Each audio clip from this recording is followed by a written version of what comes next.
ప్రతి ఒక్కరి మనసులో ఒకటే ఆలోచన, ఈ బానిస జీవనం ఇంకా ఎన్ని సంవత్సరాలు.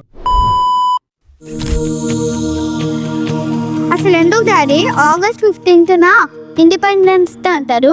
ఆగస్ట్ 15 అనేది మన దేశం బంధనాల నుంచి బయటపడిన రోజు. సుమారు 200 ఏళ్ల పాటు మన భూమి, మన ధనం, మన స్వేచ్ఛ అన్ని బ్రిటిష్ పాలకుల చేతుల్లోనే ఉండేవి. ఈ తెల్లదొరల పరిపాలనలో కనీసం మన భాష మాట్లాడినా తప్పే, మన జెండా ఎగరేసిన తప్పే. చిన్న పిల్లలైతే స్కూల్స్కి కూడా వెళ్లకుండా వీళ్ళకి బానిస సేవలు చేస్తూ ఉండాలి. రైతులు పండించిన బియ్యం మన కడుపు నింపేది కాదు, ముందు బ్రిటిష్ గిడ్డంగులకే చేరేది. అంతేకాదు, ఒక తల్లి తన పసిబిడ్డ ఆకలికి కన్నీళ్లు మాత్రమే ఆహారంగా మారిన రోజులు కూడా ఉండేవి అప్పట్లో. అమ్మో, మన వాళ్ళు ఇంత కష్టపడ్డారా? ఇదే కదా ఇంకా చాలా బాధలు పడ్డారు. ప్రతి ఒక్కరి మనసులో ఒకటే ఆలోచన, ఈ బానిస జీవనం ఇంకా ఎన్ని సంవత్సరాలు. అలాంటి అంధకార కాలం నుంచి మనం ఇవాళ ఇంత స్వేచ్ఛగా బ్రతుకుతున్నామంటే ఒక భగత్ సింగ్, సుభాష్ చంద్రబోస్, సుఖదేవ్, అల్లూరి సీతారామరాజు, మహాత్మా గాంధీ ఇలా ఎన్నో వేల మంది తమ ప్రాణాలను మన స్వతంత్రం కోసం అర్పించారు. ఇప్పుడు మనం ఇంత హ్యాపీగా ఉన్నామంటే ఇదంతా వాళ్ళ వల్లేనా?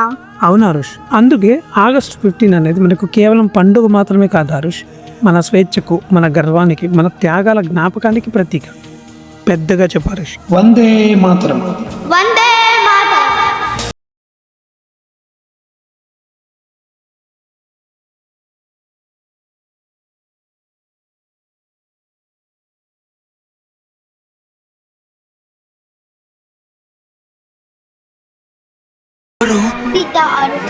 ఛానల్ నచ్చితే సబ్స్క్రైబ్ చేసుకోండి. Thank you.